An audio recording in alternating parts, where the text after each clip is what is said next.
Are you ready to scale yourself as a digital nomad? This is the Scale You podcast, and then on our season 2, we're going to be featuring a lot of amazing digital nomads of different variations. You're going to see and hear from a lot of amazing people who have lived either a digital nomad in less than a year, or maybe they've been doing it for 10 years. They might be an optional nomad like myself, where I have a base and I travel, or they might be someone who would be traveling every 2 weeks to somewhere new. And we're going to discover all of that and what that actually looks like and how you can scale yourself in that way as well. We're going to be talking about business. We might also be talking about AI. We might be talking about everything else in between when it comes to the day-to-day of being a digital nomad. So if you're ready to ditch the one-man grind and to be able to grow yourself, let's go ahead and scale you. So for this episode, we're kind of continuing a series. We're inviting a lot of the speakers that I met during the Bangsko Bulgaria Digital Nomad Fest, where of course I met a ton of digital nomads. And for this episode, we're interviewing the amazing Alex Enache, who is an AI productivity consultant, international speaker, and educator, who has helped 1,600 high performers and teams put AI to work and win back 2 hours a day, who previously worked as a Google corporate trainer. Hey guys, so please let me welcome basically this wonderful guest that we have today, the amazing Alex. Hey Alex. Hey there, Leanne. Nice to see you again. How are you? I'm good. I'm excited that you're here. How are you? Pretty good. It's been a nice day. I had my second cup of espresso, so I'm ready to roll and ready to make some magic happen here with you today. It's always that second cup of espresso that is the thing that renders you for the rest of the day. It's not the first one. So to start off then, to kind of introduce people to you, again, like I said, the concept of this second season of Scale You is kind of give people different ideas of what it's like to be a digital nomad, like different versions of it. So I'd love to know, who were you though before you became a digital nomad? I was a corpo man.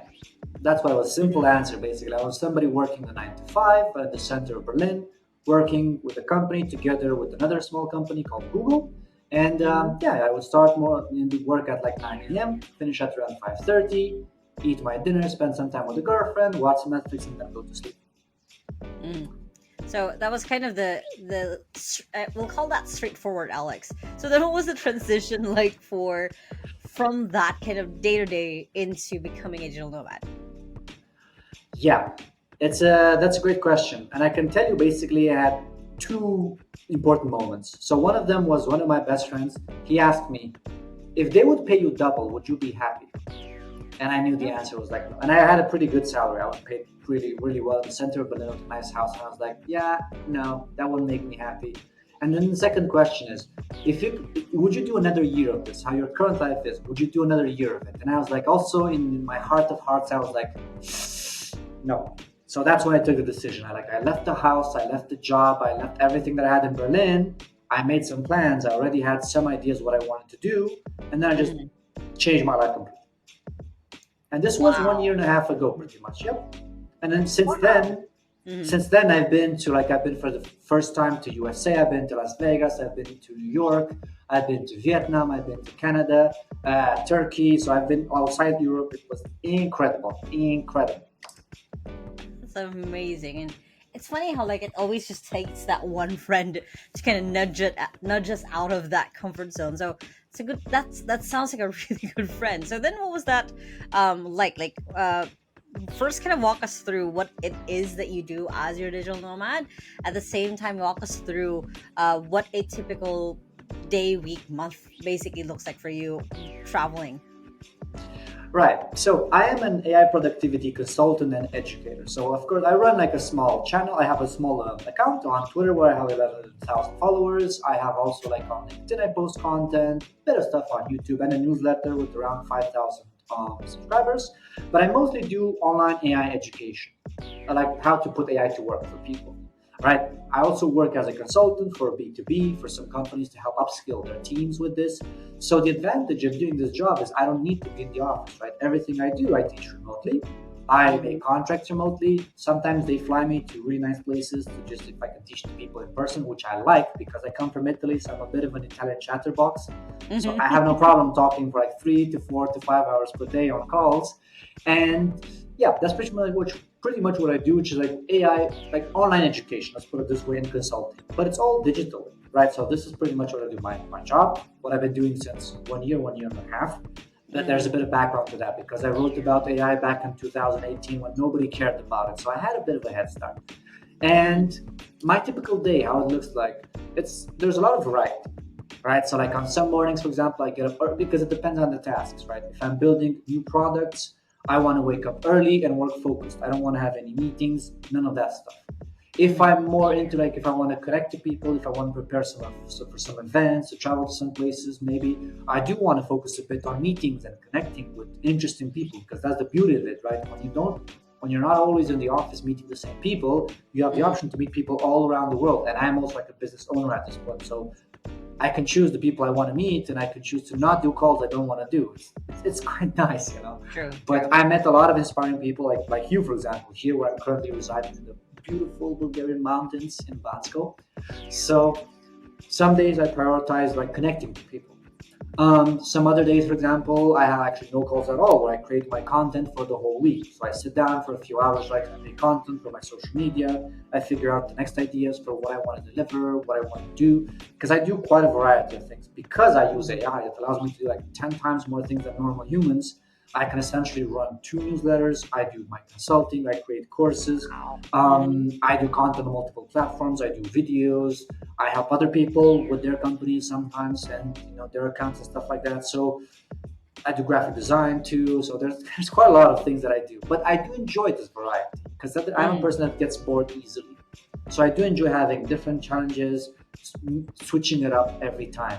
I enjoy a bit of routine, but I can tell you in the entrepreneurship world, there is no routine. Everything changes consistently all the time. And when things also go well, the things I wouldn't say like they scale, but there's different demands from you, right? So when you start a Twitter account, right, and you have like 200 subscribers, like followers, you're not getting any DMs, nothing is happening. So you're just posting content and that's it.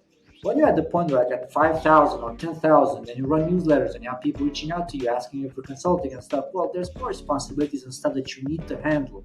And again, consider I'm a one man team doing all of this. So I need to usually be in my top shape to make this happen pretty much. And or just tell ChatGPT what to do for me and let it run in the Yep. background. Yeah. Mm. Got it. Well, that you painted a really good picture of a lot of what you do, and I agree on the. I don't think I've met anyone who was into AI who didn't have the I need to do everything all at once brain. To be honest, I think curiosity is kind of a needed DNA when you're someone who's Yeah. in AI. Yeah. Just because, like, we're the early adopters. We're the ones teaching the other people how to be able to use it and do it.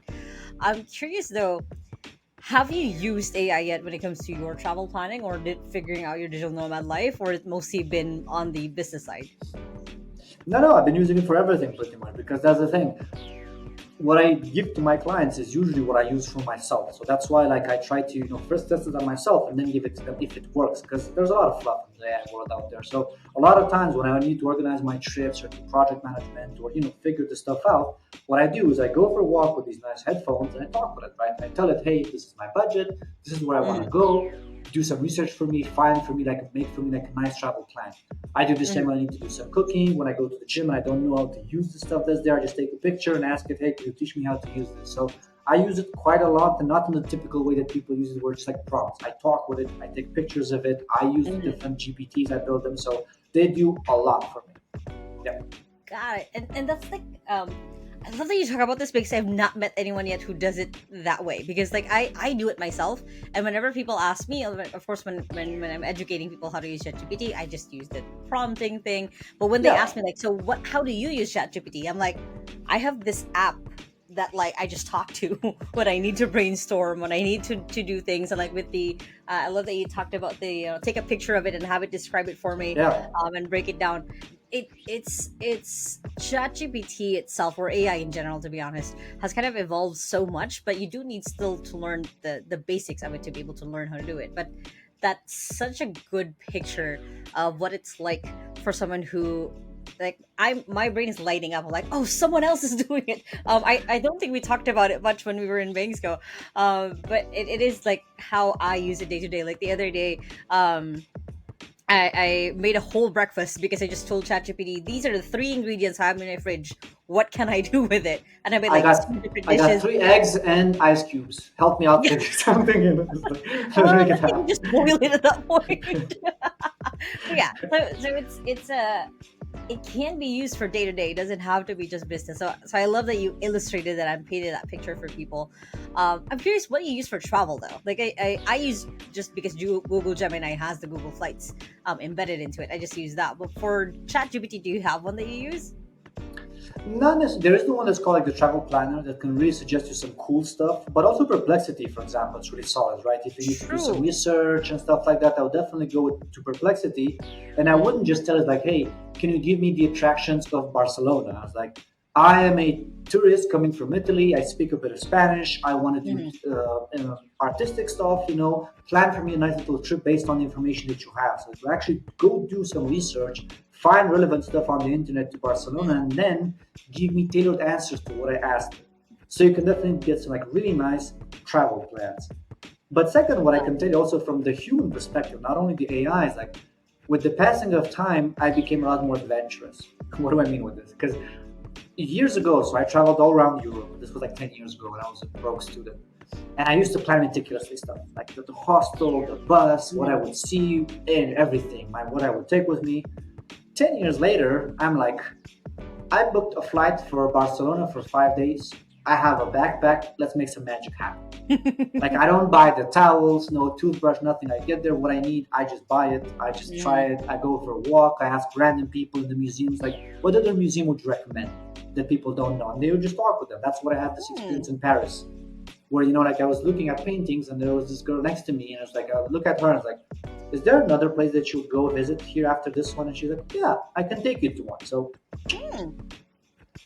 Got it. no AI involved, just Yeah. just human connecting. Yeah, that's a powerful way, and I definitely relate with the planning every single part of the itinerary. I remember in my early 20s, I was very much like, "This is what we're doing on Yep. this day. This is the checklist for this Yeah. day," um, Yep.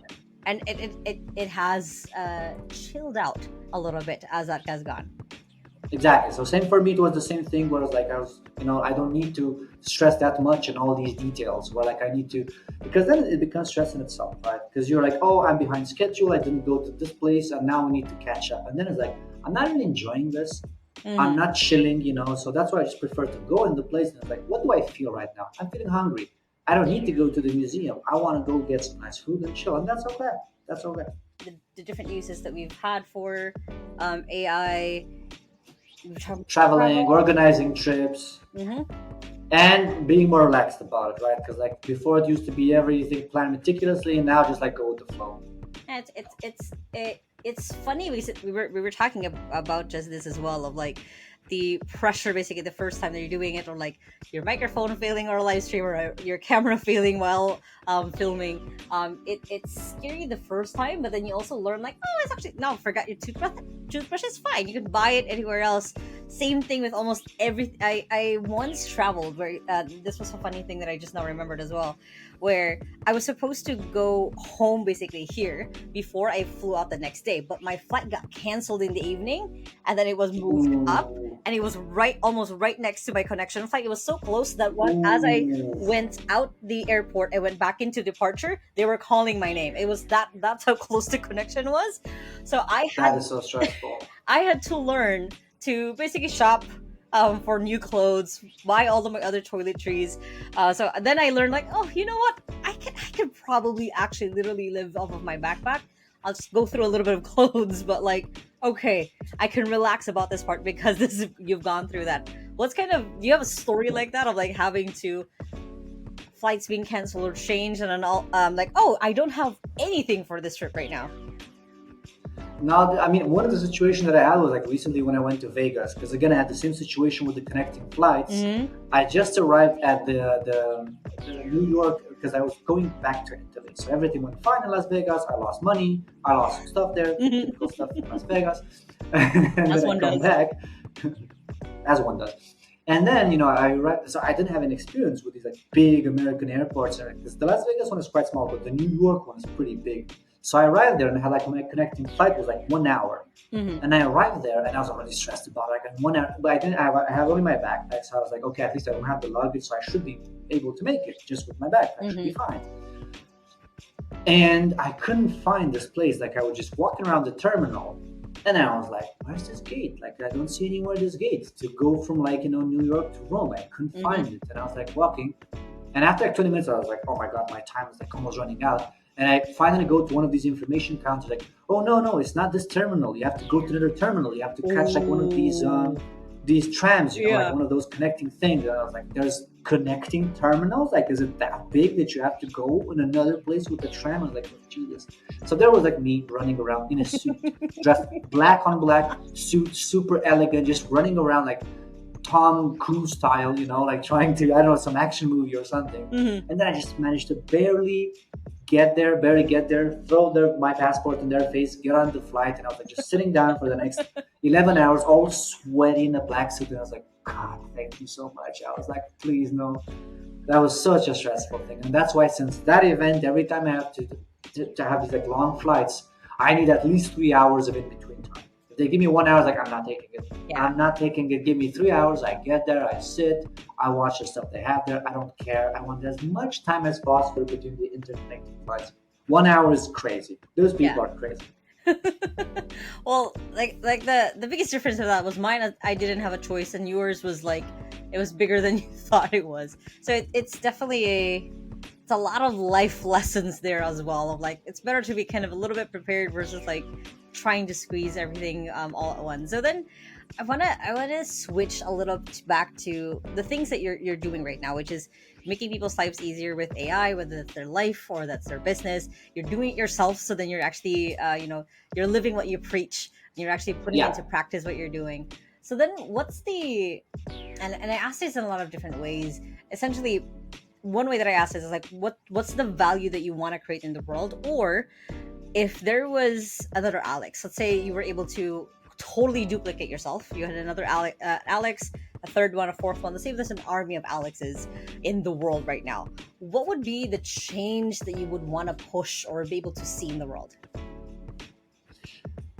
I love this question. And the thing is, so why am I so adamant? Like, why am I so insisting on this whole AI nerd stuff and whatever productivity? Because you see, I think we live in a golden age of abundance if we decided that. What do I mean? Because based on my experience, you have two choices at this point. So I know for a fact that AI works. I've been working with teams, with high performers, with entrepreneurs, and they did get their time back. Mm-hmm. What I noticed, though, the dark side of it was that they just decided to work more. They were like, okay, now I can do twice the work. I'm just gonna do more work and go closer and closer to the burnout.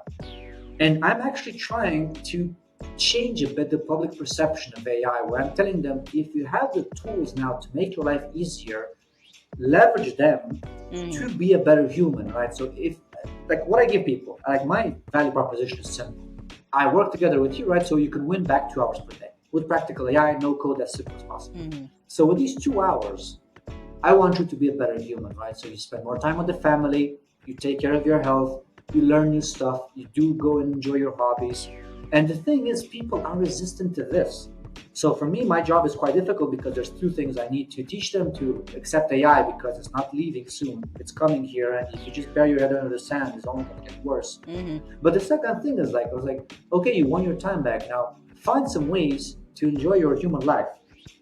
And that's where I also find resistance because I was teaching this at Cornell University, I think it was like 1 month ago in New York. And I had an audience of like 80 business leaders, business owners, right? So smart people. Mm-hmm. And I was asking them this question that I normally ask in my workshops. If you could get back 2 hours per day, what would you do with it? Half of the room answers, I would just work more. Mm-hmm. A third of the room, then they just like say something like, they're like, oh, I would like build a side hustle or side income.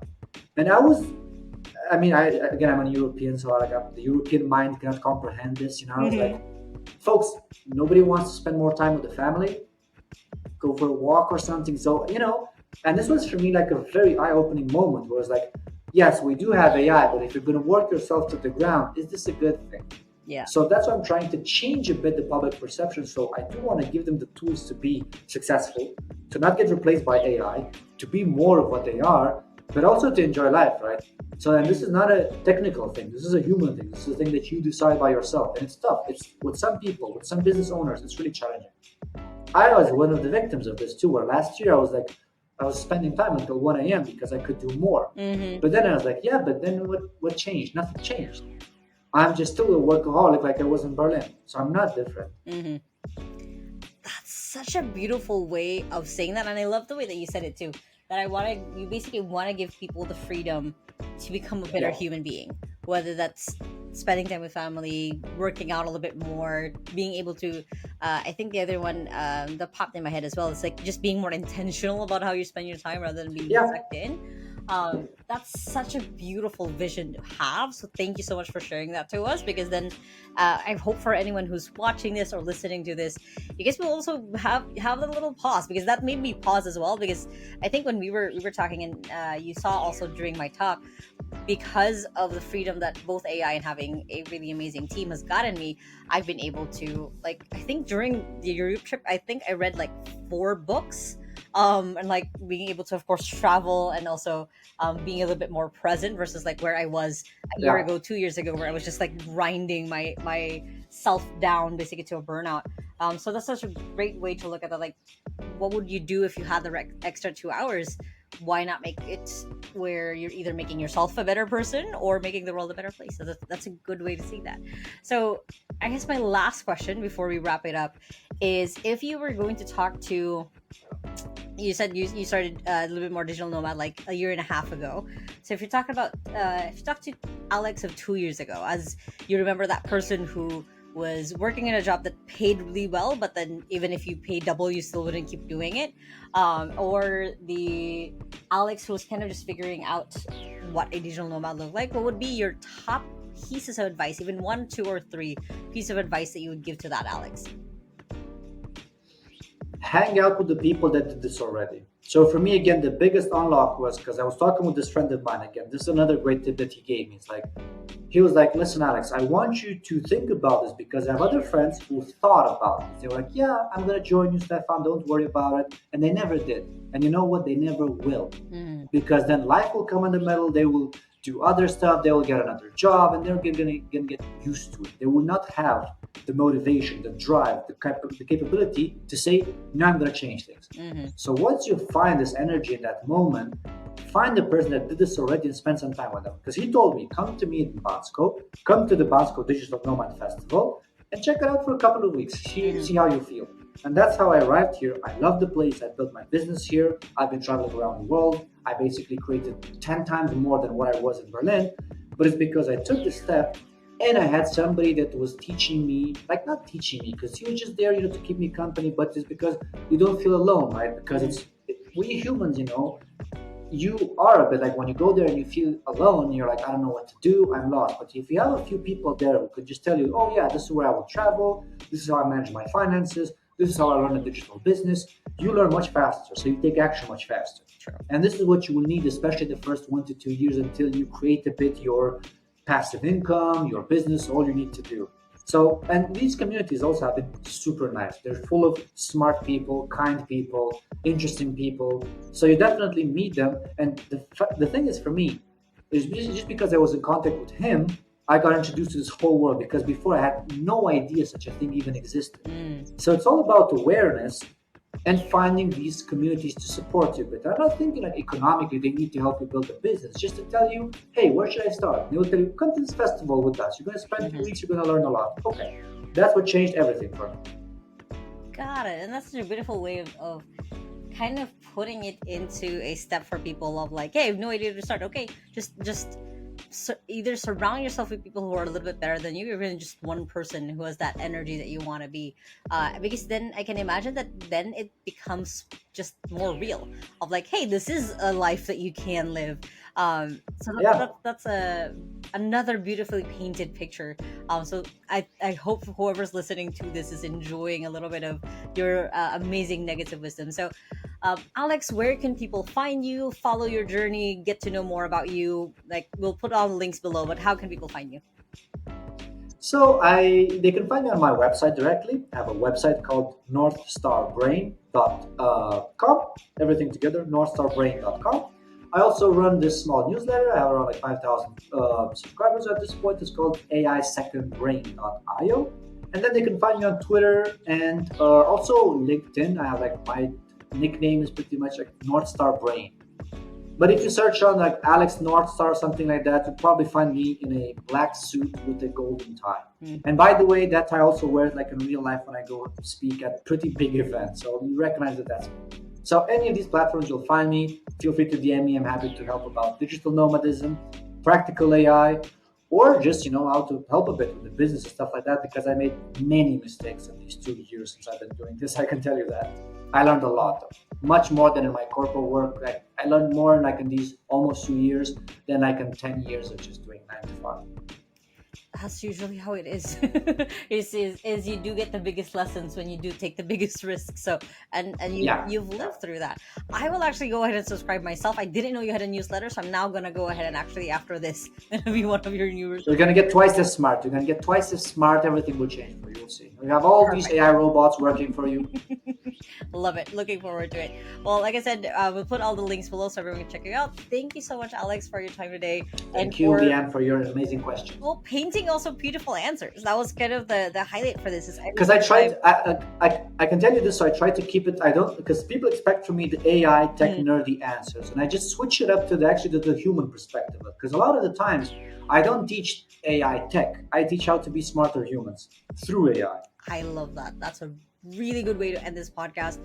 Thank you so much, Alex. And I hope a lot of people will follow you from this just because of the way that you talk, the way you describe it, and the way that you're adding the element of humanness basically into AI as well. Thanks, Alex. It was a pleasure, Leanne. Ciao. So again, I will put all of Alex's information in the description below. I hope you guys do go ahead and follow. I just became one of his newer subscribers on his newsletter and hope you guys enjoy a lot of his content. And of course, if you guys like this episode and this video, make sure to hit the thumbs up. If you guys are watching on YouTube, anywhere else, if you're listening somewhere else, make sure to hit the subscribe button right there so you don't miss any of the episodes that we have for this season and of course for the whole Scale You podcast. And I hope you guys have a wonderful day and remember that small steps matters, and I'll see you in the next episode. Bye.